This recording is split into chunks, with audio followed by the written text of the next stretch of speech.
Everyone, বিলাস পরিবহন কিংবা যে বাস দেখতে পাচ্ছি সেটি সেন্ট মার্টিন পরিবহনেও রয়েছে। তবে এই পরিবহনটির বিশেষ পার্টে মার্সিডিজ বেঞ্জ সহ বাস রয়েছে। তবে বাসটির একটি ধারাবাহিক রিভিউর মাধ্যমে দেখতে পারবো বিলাস পরিবহনের বরে থাকা পরিবহনটি। মার্সিডিজ বেঞ্জের পরিবহনটি এই বাসটির আপডেট কোয়ালিটির একটি বাস বলা যাচ্ছে এবং পরিবহনটির সামনের ডিজাইনের কিছু অংশে নতুন কোয়ালিটি যেটি দেওয়ার চেষ্টা করলো সেটিও এই বাসগুলোতে রয়েছে এবং পরিবহনটি বিলাস পরিবহন দেখতে পাচ্ছি আরও একটি অত্যাধুনিক সিস্টেম।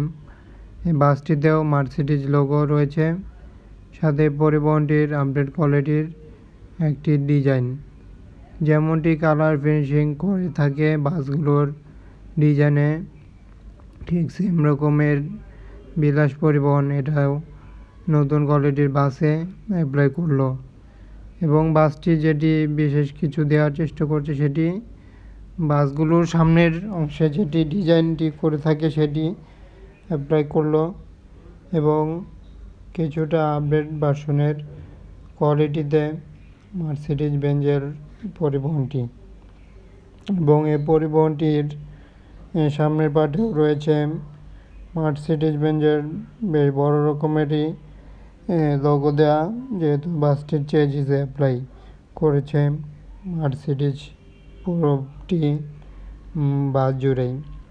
তবে বিলাস পরিবহন আপডেট পাশাপাশি সেন্ট মার্টিন পরিবহনটি দেখতে পারবো।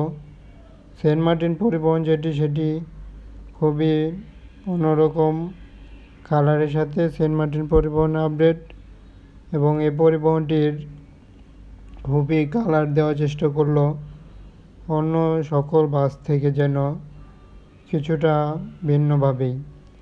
বাসটি দেখতে পাচ্ছি ইউজ করেছে কালারের দিক দিয়ে বাসের অনেক অংশে বলা যাচ্ছে আপডেট কোয়ালিটি, যেটি মার্সিডিজ বেঞ্জে পাশাপাশি বাসটি সেন্ট মার্টিন যেটি সেটি মার্সিডিজ নয়, সেটি হচ্ছে হিনো একে যা পরিবহন হিসেবে এই পরিবহনটিও বিশেষ কিছু দিক দিয়ে কালারটি অ্যাপ্লাই করলেও সেটি খুবই চমৎকার মডেলই আমার কাছে লেগেছে, যার কারণে বিলাস পরিবহনের পাশাপাশি আমরা নিয়ে এসেছি মার্সিডিজ বেঞ্জের বাসও আমরা দেখতে পারলাম বিলাস পরিবহনের পরে সেন্ট মার্টিন পরিবহনটিও তুলে ধরলাম। চ্যানেলটি সাবস্ক্রাইব করে সাথে থাকুন। ধন্যবাদ জানি।